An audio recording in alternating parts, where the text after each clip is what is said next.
Bueno, vamos a comenzar entonces. Bienvenidos, buenas tardes. Voy a compartirles pantalla para que iniciemos de una vez.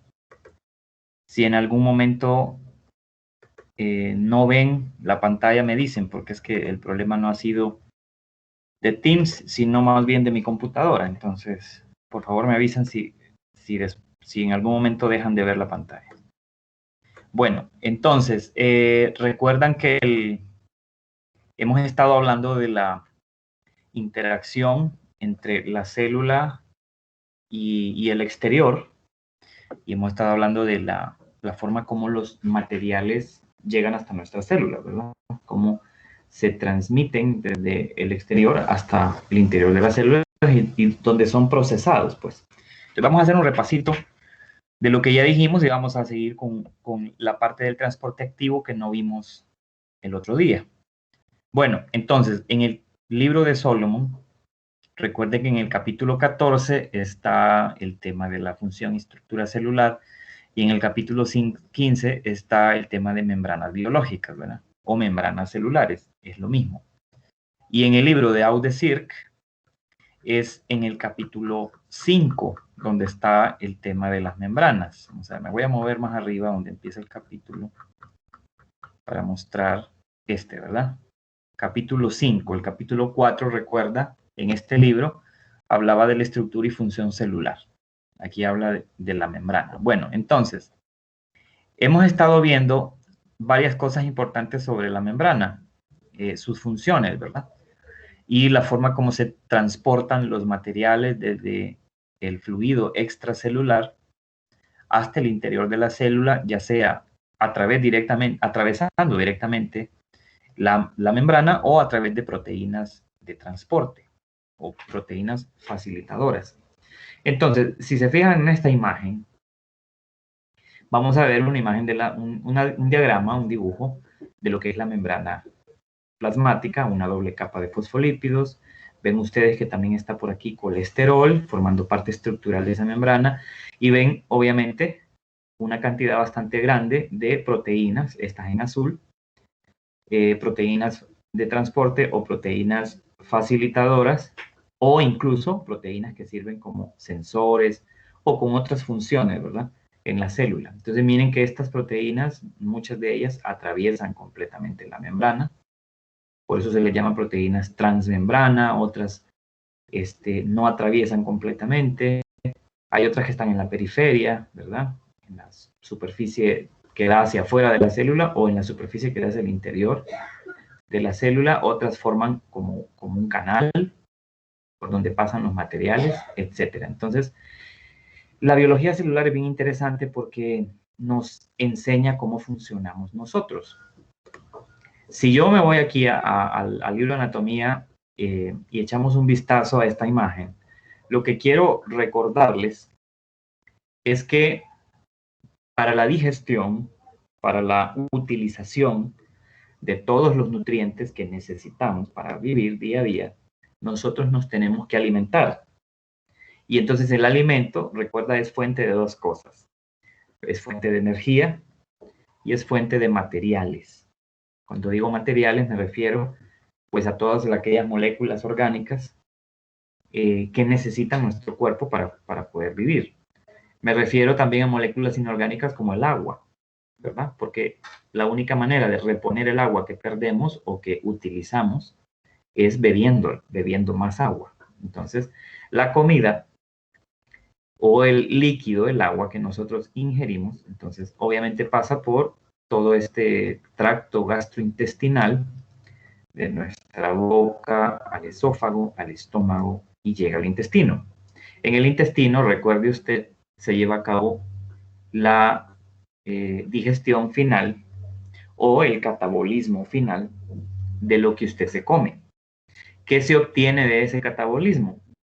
Bueno, si recordamos el catabolismo celular es romper moléculas grandes en moléculas más pequeñas. Lo que obtenemos de ese metabolismo son nutrientes, ¿verdad? Son nutrientes. Le llamamos nutriente a toda aquella molécula que es utilizada para alguna actividad en las células. Habíamos dicho también que una vez que digerimos la comida, los nutrientes que se obtienen, la glucosa, por poner ejemplo, ¿verdad? La glucosa, los triglicéridos, carotenoides, por ejemplo, o aminoácidos, esos nutrientes van a tener que abandonar las células del intestino para llegar al torrente sanguíneo. Y una vez que llegan al torrente sanguíneo, pues todos esos nutrientes se dispersan o se distribuyen a todo el cuerpo. Luego, ¿qué ocurre? ¿A dónde llegan después esos nutrientes? De la sangre salen hacia el fluido extracelular, o sea, hacia el FEC. Si nosotros vemos una imagen, esta que estábamos usando, pues obviamente aquí está el líquido extracelular o fluido extracelular, es lo mismo. Aquí es donde llegan, pues, todos esos nutrientes. No solo los nutrientes, ¿verdad? También por la sangre viaja el oxígeno molecular, viajan los desechos cuando tienen que ser eliminados. Entonces, aquí en el FEC se junta todo. En ese fluido extracelular, usted en algún momento va a encontrar de todo. Va a encontrar gases disueltos como oxígeno molecular, va a encontrar amonio, va a encontrar CO2. Por otro lado también, en ese FEC usted va a encontrar hormonas, usted va a encontrar enzimas, va a encontrar proteínas, va a encontrar polisacáridos, va a encontrar glucosa, claro, y cualquier molécula que usted se imagine que fluye entre las células y la sangre, ahí van a estar en el FEC. Y luego, por supuesto, esos materiales o esos nutrientes necesarios para las actividades celulares van a entrar, ya sea por difusión, que es transporte pasivo, o ya sea por transporte activo, que eso lo vamos a ver ahorita. Solo estoy repasando.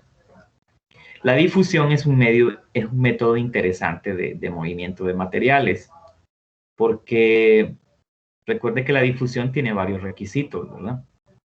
La difusión tiene un requisito importantísimo y es que los materiales, recuerda, pasan desde donde hay mayor concentración hacia donde hay menor concentración.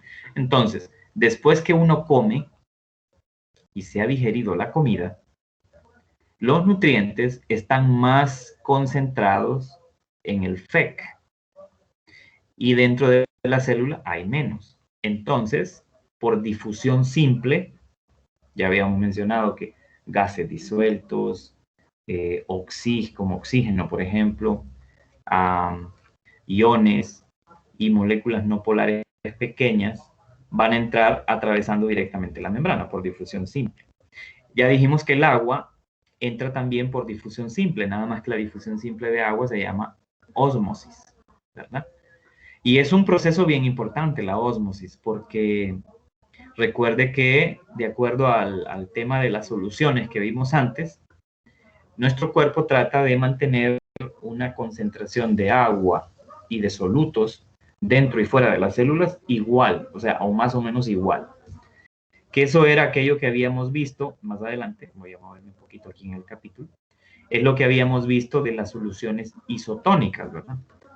Decíamos que una solución es isotónica cuando tanto dentro como fuera de la célula hay una concentración de soluto y de solvente más o menos igual. Y que así es como funcionan muy bien, así es como funciona muy bien la difusión de materiales, ¿verdad? Cuando hay condiciones isotónicas. Así es como nuestro cuerpo, nuestros tejidos se mantienen durante prácticamente todo el día, como una solución isotónica. Pero que en algunas ocasiones los nutrientes o los solutos o los materiales que llegan pueden concentrarse mucho en el exterior de la célula y poco en el interior, de tal manera que la solución ya no va a ser isotónica, sino que va a ser hipertónica, ¿verdad? Y ahí el problema es que el agua tiende a salir de la célula y la célula se deshidrata y comienza a funcionar mal, ¿verdad? O sea, hay un montón de situaciones que hacen eso. A veces cuando uno come ciertos alimentos que son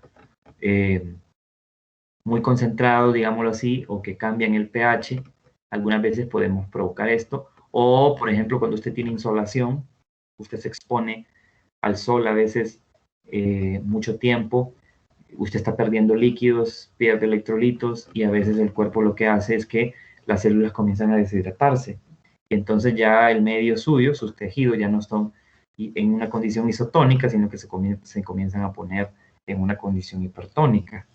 Eso si usted no toma agua también, si usted está durante todo el día y está haciendo actividad durante el día y usted no está tomando agua, igual las condiciones de nuestros tejidos cambian en cuanto a la solución.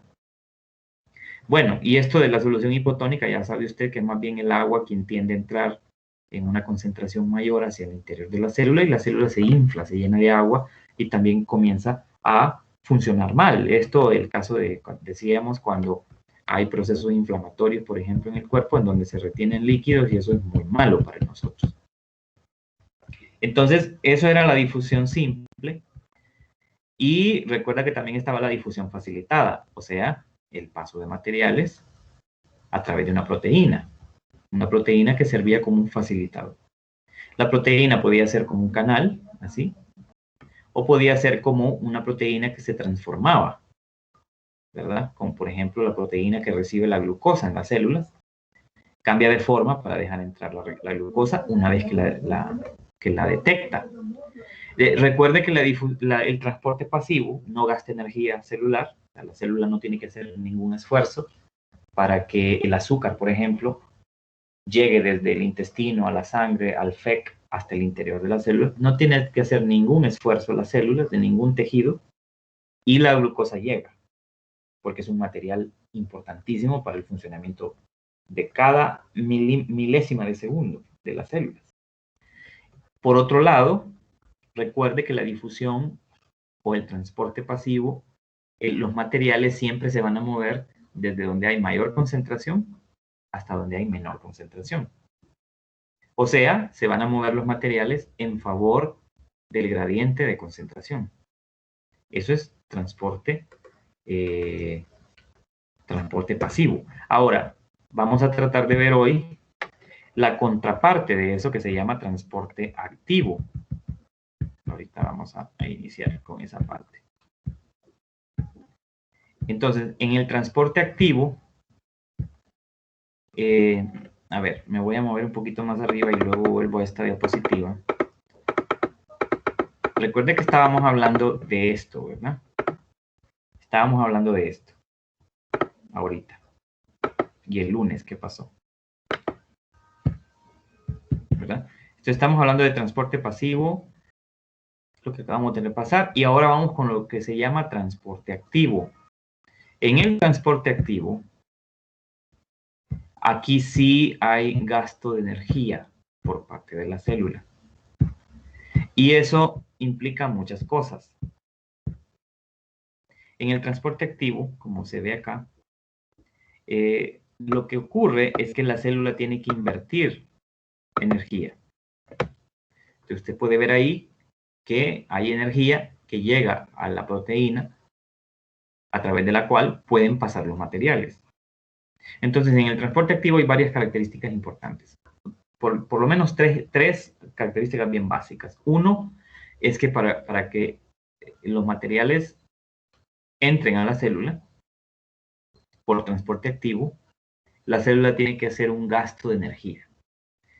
Es como hacerle un pago a la proteína, como que la proteína fuera un portero y hay que pagarle. Pagarle para que cuando reconozca el material que necesita entrar, lo deje pasar.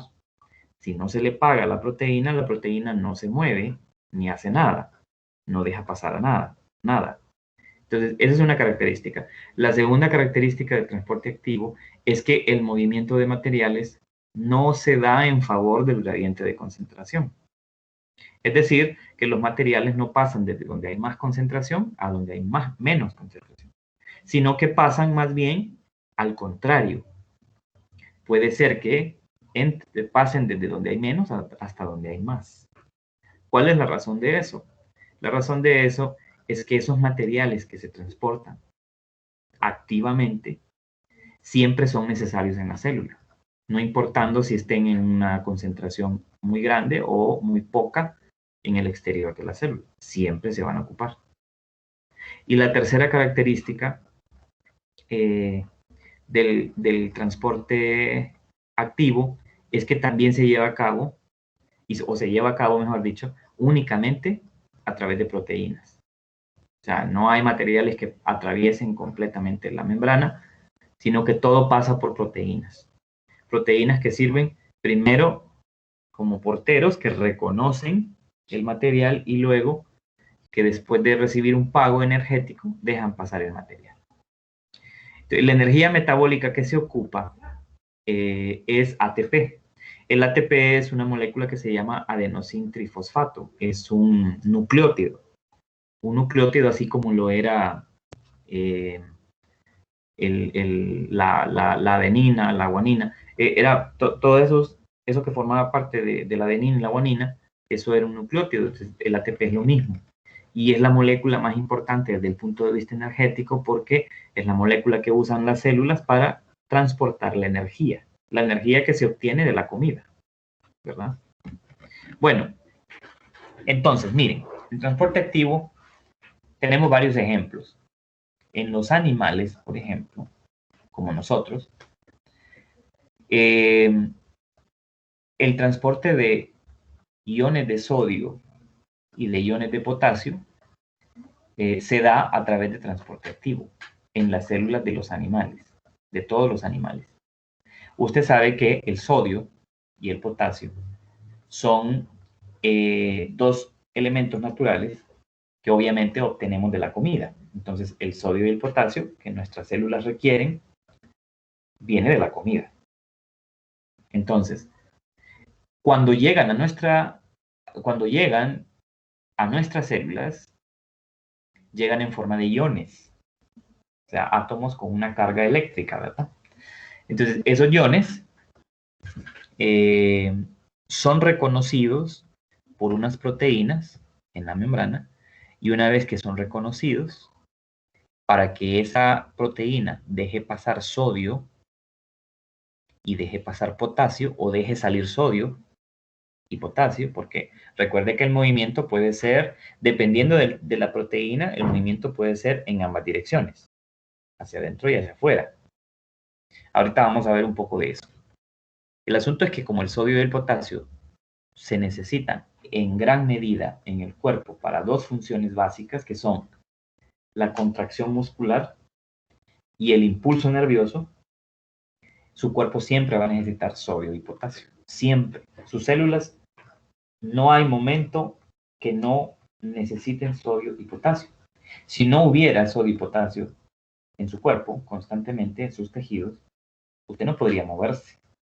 Porque la contracción de los músculos se da en parte gracias a la presencia de sodio y potasio en nuestros tejidos.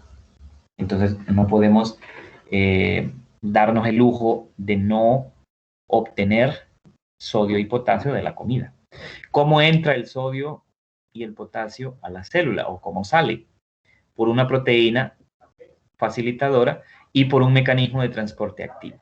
Porque para que la proteína deje entrar o deje salir esos iones, debe de pagársele con una moneda energética. Se le tiene que pagar con energía para que se pueda transformar, porque lo que ocurre es que mientras no se proporcione energía a la proteína no cambia de forma y no deja entrar nada o no deja salir nada. Entonces, este mecanismo de bomba de sodio y potasio, como dice aquí en la diapositiva, es un ejemplo de transporte activo en los animales, ¿verdad? Porque en los tejidos animales, repito, siempre se necesita sodio y potasio para la contracción muscular y para el impulso nervioso. Siempre se necesitan. Y como siempre se necesitan, no siempre van a estar en cantidades grandes fuera de la célula.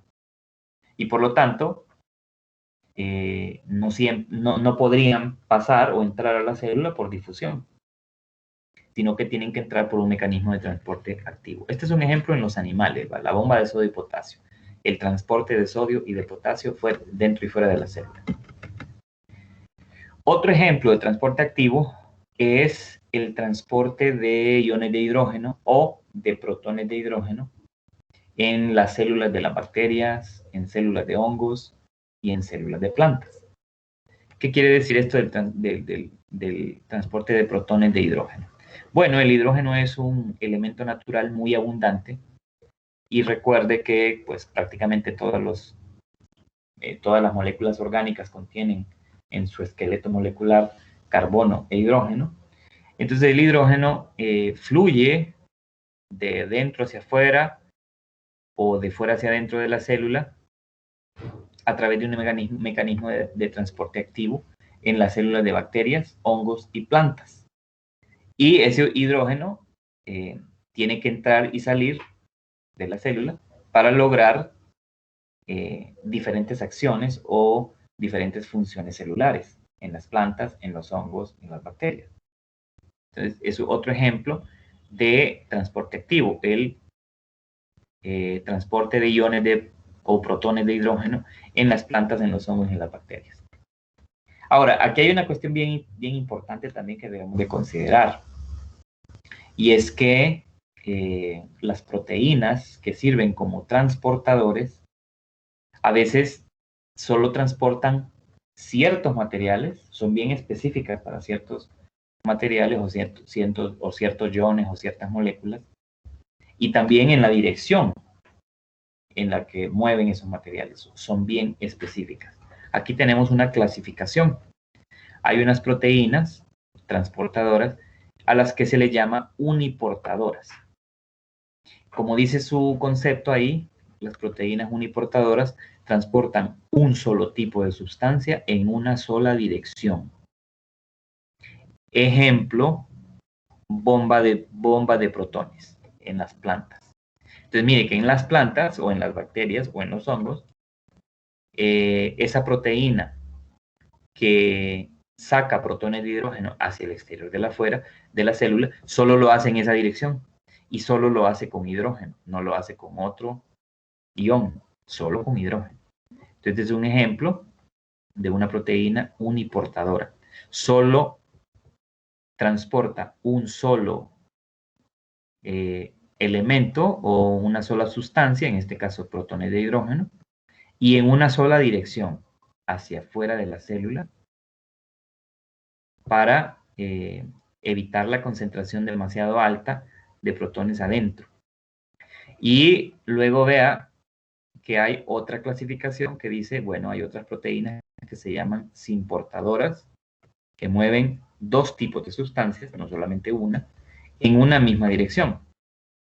Por ejemplo, esta otra que se mira aquí en el dibujo, en el diagrama, es una simportadora, una proteína de transporte simportadora, porque transporta por un lado hidrógeno y por otro lado sucrosa o azúcar desde el exterior de las células hasta el interior. O sea, dos sustancias distintas hacia una misma dirección, hacia adentro. Y luego vienen otras proteínas que se llaman antiportadoras. Mueven dos sustancias en direcciones opuestas, que ese es el caso de la bomba de sodio y potasio. Dos sustancias, sodio y potasio, en dos direcciones posibles, o hacia adentro o hacia afuera. Es una antiportadora, se llaman esas proteínas.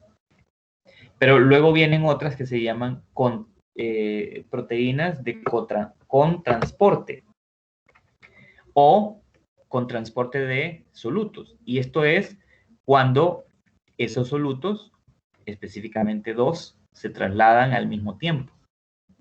Entonces, mire que hay una clasificación. Las células son bien específicas en cuanto a lo que necesitan y a quién le dan el trabajo de hacer fluir ese material hacia adentro o hacia afuera. O sea, hay muchísimas proteínas, hay una cantidad exagerada de proteínas en las membranas de las células, de todos los seres vivos, que tienen esas funciones.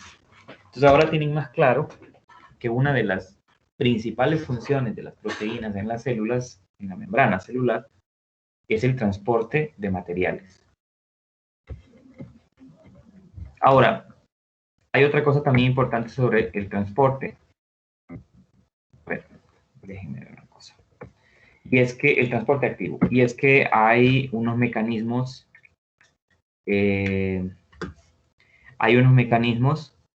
dos mecanismos de transporte activo, los cuales toman este nombre. Uno de esos mecanismos se llama exocitosis y el otro se llama endocitosis.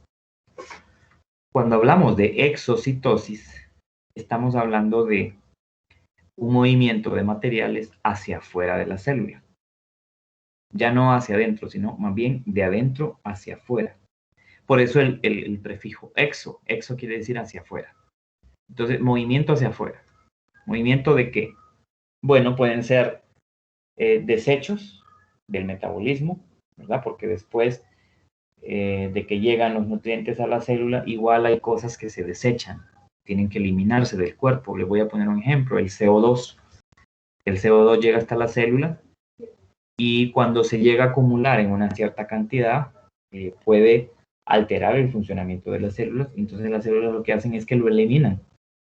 Lo eliminan hacia el exterior, hacia el fluido extracelular, luego hacia la sangre, y de la sangre llega a los pulmones para ser eliminado por exhalación, ¿verdad? Eso es un ejemplo.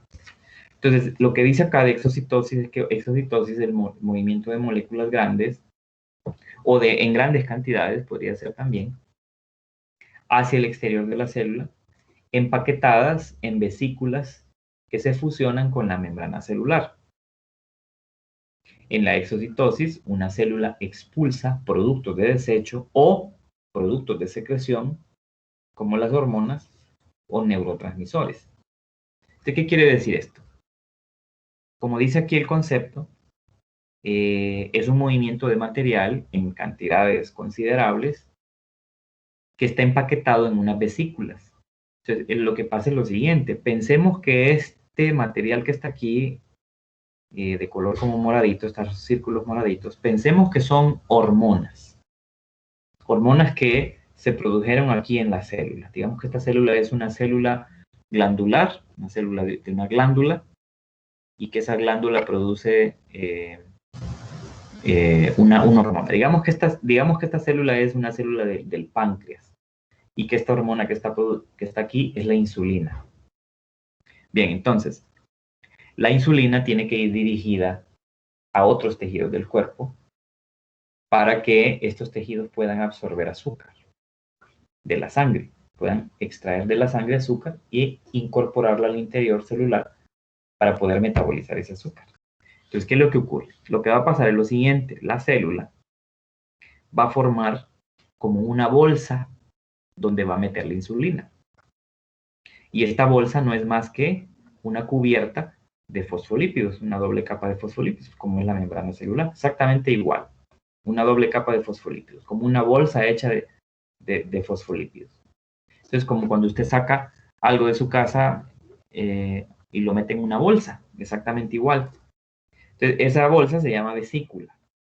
¿De qué está formada? Bueno, lleva la insulina ahí, como en este ejemplo, citoplasma celular y una membrana. Esa vesícula se mueve hacia la superficie de la célula. Luego, esos fosfolípidos que forman esa membrana de esa vesícula se van a fusionar con la membrana de la célula, la membrana celular, de tal manera que van a abrir un agujero o van a abrir un espacio para que la insulina salga por exocitosis hasta el fluido extracelular, y luego pase a la sangre, y de la sangre pase a todos los demás tejidos. Esto es un ejemplo de exocitosis. Pero también podría ser un desecho. Podría ser amonio.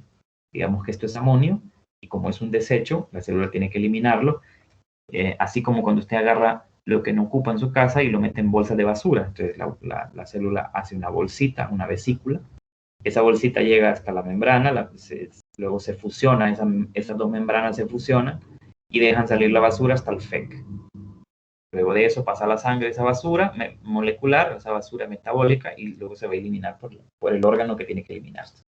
Entonces, lo que quiero aquí que vean es, entiendan el concepto de que es un movimiento de material, ya sea desecho o ya sea cualquier producto que se fabrique en el interior de la célula, y que tenga que salir de ella en una cierta cantidad. Eso se llama exocitosis. ¿Por qué se necesita energía? ¿Por qué esto es un transporte activo? Bueno, porque el material ahora tiene que moverse desde adentro de la célula. Entonces ahora la célula está gastando energía para mover ese material. Y aparte de eso, la célula está gastando energía porque tiene que modificar la estructura, la configuración estructural de su membrana plasmática para eliminar esos elementos o esos productos para llevarlos hacia afuera. Entonces, ahí está gastando energía la célula. Ahora viene la contraparte, viene la endocitosis. Este es un mecanismo de transporte activo en donde no salen los materiales que se necesitan, sino más bien entran, porque endo quiere decir hacia adentro. Pero ¿qué es lo que se mueve hacia adentro? Bueno, se incorporan diferentes moléculas o materiales, igual en vesículas, y luego se digieren. Entonces, por ejemplo, agua con una cantidad considerable de solutos disueltos o mezclados en esa agua que son necesarios en la célula, o en el caso de las células blancas o los linfocitos o los glóbulos blancos, pueden ser también que se incorporen al interior de la célula virus, bacterias o cualquier antígeno que tenga que ser destruido. Entonces miren que dentro de la endocitosis hay, digamos, unos tipos de endocitosis. Está la fagocitosis, está la pinocitosis y está la endocitosis mediada por receptores. Aquí están ejemplificadas las tres. Veamos lo que aparece aquí en esta imagen en cuanto a la fagocitosis. En primer lugar, fagocitosis quiere decir tragarse material. Fagos es una palabra en griego que significa tragar. Entonces miren que aquí, si ustedes se fijan en la ilustración, aquí se ve un organismo extraño a la célula que es reconocido por la célula como un antígeno, como un organismo extraño. Vean que la célula lo que está haciendo es modificando su membrana celular para englobarlo o para tragárselo. Se lo traga, forma una vesícula y en el interior de esa vesícula, una vez que entra ese material a la célula, al interior de la célula, unas enzimas digestivas comienzan a digerir ese material. Ese es el caso de los glóbulos blancos de defensa de nuestro cuerpo que hacen fagocitosis de los cuerpos extraños que llegan hasta nuestro cuerpo. Por ejemplo, un virus, por ejemplo, una bacteria o por ejemplo, un parásito. Ahorita lo explico mejor. Imagínense que esto es el coronavirus, esto en verde que está aquí, y que este es un glóbulo blanco. Aquí se muestra un glóbulo blanco. Aquí dice una bacteria, pero vamos a hacer de cuenta y caso que este es el virus del coronavirus, el SARS-CoV-2. Entonces aquí está el virus. Como en toda la membrana de la célula, de este fagocito o de esta célula blanca, en toda la membrana hay sensores, proteínas que sirven para reconocer antígenos, cuerpos extraños. Una vez que reconocen que esto es un cuerpo extraño, lo que tratan de hacer es tragárselo y luego destruirlo, digerirlo con enzimas, destruirlo. Entonces mire lo que hace la célula. Primero detectó, con sus proteínas de membrana, detectó que esto es un virus. Una vez que lo detectó y no lo reconoce como parte del cuerpo, lo fagocita. Lo que hace es que transforma la membrana y hace como una boca para tragárselo. Una vez que se lo traga, forma una vesícula. ¿De qué está formada la vesícula? La vesícula está formada de esta membrana, de esta doble capa de fosfolípidos, algo de citoplasma y el cuerpo extraño.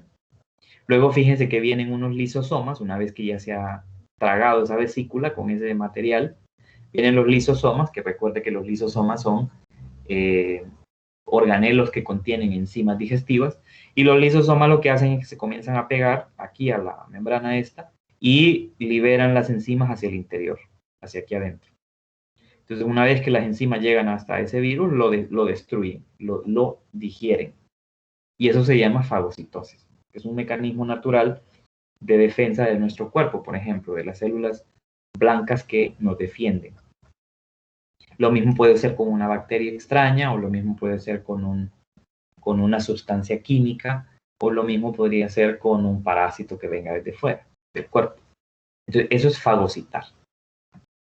Entonces, claro, para toda esta actividad se necesita energía, por eso esto es un tipo de transporte activo. Ahora viene la pinocitosis.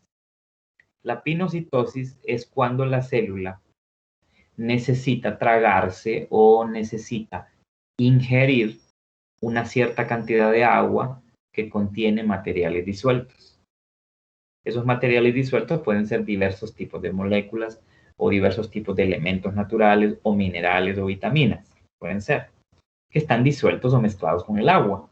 Entonces viene la célula, reconoce con sus proteínas de membrana el material y lo que hace es que modifica la forma de la membrana, la modifica, crea vesículas en donde lo que está incorporando es agua mezclada con todos esos materiales que se necesitan en el interior, forman esas vesículas y entonces en el interior igual los lisosomas vienen, comienzan a digerir todo lo que hay ahí y esos elementos entonces ahora se incorporan al interior de la célula. Eso se llama pinocitosis. Entonces, para tenerlo claro, lo que la célula está ingiriendo en una pinocitosis es agua mezclada con diversos materiales o nutrientes que la célula necesita. Entonces, busca esos materiales y los engulle por un mecanismo de transporte activo llamado pinocitosis. Lo que reconoce la célula es el agua en donde están mezclados esos materiales, ¿verdad? Entonces, así dicen los libros, que pinocitosis es como tragarse una bocanada de agua mezclada con otras cosas. Y luego viene la endocitosis mediada por receptores. Como dice acá, dice moléculas específicas se combinan con proteínas receptoras de la membrana plasmática y entran a la célula en vesículas recubiertas de proteínas. Este es el mecanismo por el cual las células eucariotas toman macromoléculas, por ejemplo, colesterol. Entonces, aquí lo que se está mostrando es un ejemplo de cómo, por ejemplo, algunas moléculas como el colesterol entran al interior de la célula. Porque recuerde que el colesterol es un material necesario para construir la membrana plasmática, pero también el colesterol es necesario para formar otros lípidos, otras grasas que el cuerpo necesita. Entonces, ¿cómo entra el colesterol u otras macromoléculas, o sea, moléculas grandes? Entran por endocitosis mediada por receptores. Lo que quiere decir esto es que aquí viene el colesterol, digámoslo, aquí, esto que está acá, y luego en la membrana hay unas proteínas que son receptores, que identifican a ese colesterol. Una vez que lo identifican, se unen a él, se transforma la membrana, se forma una vesícula en donde se introduce hacia el interior de la célula ese colesterol y en algún momento el colesterol es liberado en el interior de la célula y los receptores vuelven otra vez hacia el exterior. O sea que los receptores no se digieren, sino que solo sirven para unirse y introducir el material. Nada más. Luego los receptores vuelven a salir y vuelven a ubicarse en la superficie externa de la membrana. Entonces eso se llama endocitosis mediada por receptores. Entonces vea usted que este es otro mecanismo de transporte activo. Bueno, déjeme buscar aquí. Hay otra cosa importante que tenemos de repasar que tiene que ver con las uniones entre células. Este también es un tema que hay que estudiar. Aquí está en la presentación, pero obviamente resumido. Y usted lo va a encontrar de una manera más detallado en el libro. ¿Qué son las uniones celulares? Bueno, decíamos que nuestras células en los tejidos están juntas unas con otras, están estrechamente unidas y están unidas a través de estos puntos de unión llamados uniones celulares. Estas uniones celulares son igual proteínas que unen una célula con otra. Y hay varios tipos de estas proteínas. Hay uniones de anclaje o varios tipos de uniones en donde están involucradas las proteínas. Hay uniones de anclaje, uniones estrechas, uniones de hendidura y plasmodesmos. Entonces, cuando hablamos de uniones, déjenme cambiar una batería nada más. Cuando hablamos de uniones, vamos a ver lo siguiente. Déjenme un momentito. Entonces, por ejemplo, uniones de anclaje, como aquí se muestra, dice son fuertes uniones que unen células, por ejemplo, epiteliales adyacentes, o sea, juntas, o que están lado a lado, así como las que se encuentran en la capa externa de la piel de los mamíferos. Hay unas proteínas en estas uniones de anclaje que hay en la piel que se llaman caderinas. Son unas proteínas transmembrana que se utilizan para unir a una célula con otra, comunicar a una célula con otra, por ejemplo, en la piel, en nosotros los animales. Estas caderinas son componentes importantes en estas uniones, ya que son las principales moléculas de adhesión de las células de vertebrados y de muchos invertebrados. O sea, en la piel de vertebrados como nosotros, todos aquellos animales que tenemos columna vertebral y un paquete de nervios que es una médula espinal, así como los invertebrados, aquellos que no tienen huesos, todos estos animales poseen en su piel, entre una célula epitelial y otra, unas uniones llamadas uniones de anclaje, en donde las principales proteínas que funcionan para unir esas células son las caderinas. Entonces aquí lo que se puede ver es que esto es la membrana de una célula y esta es la membrana de una segunda célula, la célula vecina. Y que en esos puntos donde se miran esos hilos son caderinas, son proteínas, esas son las uniones de anclaje. ¿Por qué se llaman uniones de anclaje? Bueno, un ancla, recuerde que sirve para fijar el barco que no se mueva de un punto. Lo mismo pasa con las células. Cuando están unidas por uniones de anclaje, no se pueden separar, sino que se mantienen unidas en esos puntos. Hay dos tipos, como dice aquí, de uniones de anclaje comunes. Los desmosomas y las uniones adherentes. Los desmosomas son puntos de unión que mantienen juntas a las células en un momento dado como un remache. Como un remache quiere decir que las proteínas que forman esa unión están puestas ahí como cuando usted engrapa una página con otra página.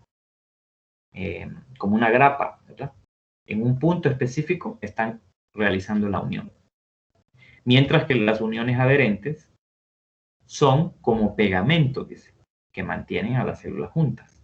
O sea que las uniones adherentes no son como remaches, ¿verdad? O no son como grapas que solo mantienen unidas a las células en ciertos puntos, sino que son superficies más largas de la membrana de ambas células que están unidas o pegadas, porque esas uniones adherentes sirven como pegamento precisamente. Es como que usted agarre una hoja de papel, le ponga pegamento y luego la pegue con otra. Entonces usted va a ver que la unión es más estrecha y que la superficie de unión es mucho más amplia. Pues así es como funcionan estas uniones, perdón. ¿Por qué se unen las células? Bueno, para formar un tejido. Esas uniones existen para formar tejidos y además para comunicar una célula con otra dentro del mismo tejido. Las uniones estrechas, observe que es otro tipo de unión entre una célula y otra, dice son áreas entre las membranas de células adyacentes, o sea, de células vecinas, conectadas tan estrechamente que las sustancias no pueden filtrarse entre ellas. Sellan las cavidades del cuerpo. Esto es interesante. Quiere decir que en algunas partes del cuerpo, en algunos tejidos de nuestro cuerpo, las células están tan unidas una con otra, tan pegadas una con otra, por uniones estrechas, que no puede fluir nada por esa unión. Y esto es importante porque, por ejemplo, como dice aquí abajo, en las células del intestino, estas uniones estrechas evitan que las toxinas y otros materiales no deseados entren en la sangre e impiden también que los nutrientes escapen del intestino. O sea que a veces cuando decimos que una toxina, por ejemplo, no la absorbió nuestro cuerpo, lo que queremos decir es que esa toxina llegó al intestino pero del intestino no pasó a la sangre, porque no pudo fluir de las células intestinales hasta la sangre. Y no pudo fluir esa toxina, no llegó al torrente sanguíneo, porque las células en ese tejido intestinal están unidas en parte por uniones estrechas, en donde no hay forma de que esos materiales fluyan o pasen. También esto impide también que algunos nutrientes se pierdan del intestino. El intestino es como un pascón que cuela todos aquellos materiales que son nutritivos y luego los distribuye a la sangre, pero a veces hay ciertos materiales que deben de estar muy bien procesados para luego pasar a la sangre y evitan escaparse por las uniones estrechas que hay entre una célula y otra en el tejido intestinal. Pero otro ejemplo de esto y bien importante de la función de las uniones estrechas es que en las células de los capilares del cerebro sí se forman la barrera hematoencefálica que impide que muchas sustancias de la sangre pasen al cerebro. Esto también es importantísimo. Esto quiere decir que en el cerebro, cuando las células están unidas por uniones estrechas, se evita que de la sangre que llega al cerebro pasen hasta el tejido cerebral sustancias nocivas, incluso microorganismos. No se cuelan porque hay uniones estrechas que se los impiden. Entonces es un mecanismo de protección, ¿verdad?, en nuestro cuerpo. Luego hay uniones de hendidura. Este es otro tipo de uniones, como dice aquí. Son uniones comunicantes que proporcionan comunicación química y eléctrica rápida entre las células. Recuerden que las células en todo el cuerpo de los seres vivos siguen dos tipos de comunicación. Una comunicación química, o sea, a través de sustancias químicas, de una célula a otra, o comunicación eléctrica, impulsos eléctricos, para mandar un mensaje de una célula a otra. Entonces, en ese tipo de comunicación intervienen estas uniones llamadas uniones de hendidura. Entonces dice aquí que además de conectar membranas plasmáticas, también tienen canales que conectan el citoplasma de células adyacentes. O sea que no solamente se pueden conectar las dos membranas de dos células entre sí, sino que también el citoplasma de esas dos células, porque tienen estos como canales a través de los cuales fluyen los materiales o las señales químicas. Dice acá que pequeñas moléculas inorgánicas y algunas moléculas reguladoras pasan a través de los canales, pero se excluyen las moléculas más grandes. Claro, a través de estos canales de hendidura no pasa cualquier material, sino que solamente está diseñada para que pequeñas moléculas inorgánicas, puede ser incluso agua, o ciertas hormonas puedan pasar por ahí, porque las hormonas, recuerde que son mensajeros químicos, llevan un mensaje químico. Las células controlan el paso de materiales a través de uniones de hendidura, abriendo y cerrando los canales. También es interesante porque estos canales de hendidura se pueden abrir y cerrar, así como las proteínas que la célula utiliza para introducir materiales, también aquí entre una célula y otra, estas uniones pueden permeabilizarse o permitir o no permitir el fluido o el paso de material. Y está aquí un caso particular, dice las células del páncreas, algunas células nerviosas y las células del músculo cardíaco tienen uniones en hendidura. El páncreas es un órgano importantísimo en la producción de enzimas digestivas. Las células nerviosas, pues obviamente transmiten el impulso nervioso y sustancias químicas que son neurotransmisores. Y las células del músculo cardíaco, pues, administran el movimiento del músculo. Entonces, en esos sitios en donde hay ese tipo de comunicación a través de uniones de hendidura para facilitar ese funcionamiento de las células. Y luego vienen los plasmodesmos, que sería otro tipo de unión, nada más que en células vegetales. Y se dice que los plasmodesmos son canales también entre una célula y otra, atravesando las paredes celulares de las células. Canales de entre 20 a 40 nanómetros de ancho, ¿verdad?, son bastante estrechos, que conectan el citoplasma de una célula vegetal con otra. ¿Qué es lo que ocurre o qué es lo que se mueve a través de esos plasmodesmos? Permiten el paso de moléculas y de iones, pero no de otros materiales más grandes. O sea, por aquí pueden pasar ciertos materiales o iones de una célula a otra y comunicarse, ¿no?, entre ellas. Entonces, entendamos que nuestras células tienen que comunicarse y tienen que intercambiar materiales. Y eso es lo que ocurre. Los materiales vienen de fuera, vienen del exterior, vienen de lo que comemos, vienen de lo que tomamos, pero una vez que llegan a los tejidos, los materiales se intercambian. Las células intercambian materiales entre ellas a través de este tipo de uniones y a través de este tipo de uniones que se comunican químicamente. Solo para hacer un repaso breve, acordémonos siempre de que el medio celular o el ambiente celular implica que vamos a tener, por un lado, el fluido extracelular, hasta donde llegan gases, como por ejemplo el oxígeno molecular, el CO2, otros, nutrientes, cualquiera de los nutrientes que hemos hablado, materiales orgánicos como carbohidratos, lípidos, proteínas, vitaminas y minerales. También en el fluido extracelular podemos encontrar desechos, CO2, urea, ácido úrico, amoníaco, OH, ¿verdad?, alcohol, etcétera. Podemos encontrar hormonas en el fluido extracelular, podemos encontrar agua, podemos encontrar enzimas, y casi que cualquier molécula en algún momento se va a encontrar ahí, primero, en el fluido extracelular, antes de entrar a la célula. Glucosa, fructosa, un disacárido, ya, todo esto. Pero también está el medio intracelular o el fluido intracelular, que sería el interior de la célula, que también puede todo esto estar en el interior de la célula en algún momento. Gases, nutrientes, desechos, hormonas, agua, etc. En esos dos medios es donde se mueven todos esos materiales, ¿verdad? Porque recordemos que el interior de la célula es agua y el exterior de la célula también es agua. Y lo que lo separa es una membrana que selecciona y que regula las concentraciones de esos materiales y de esa agua en todo momento en nuestro cuerpo. Bueno, entonces,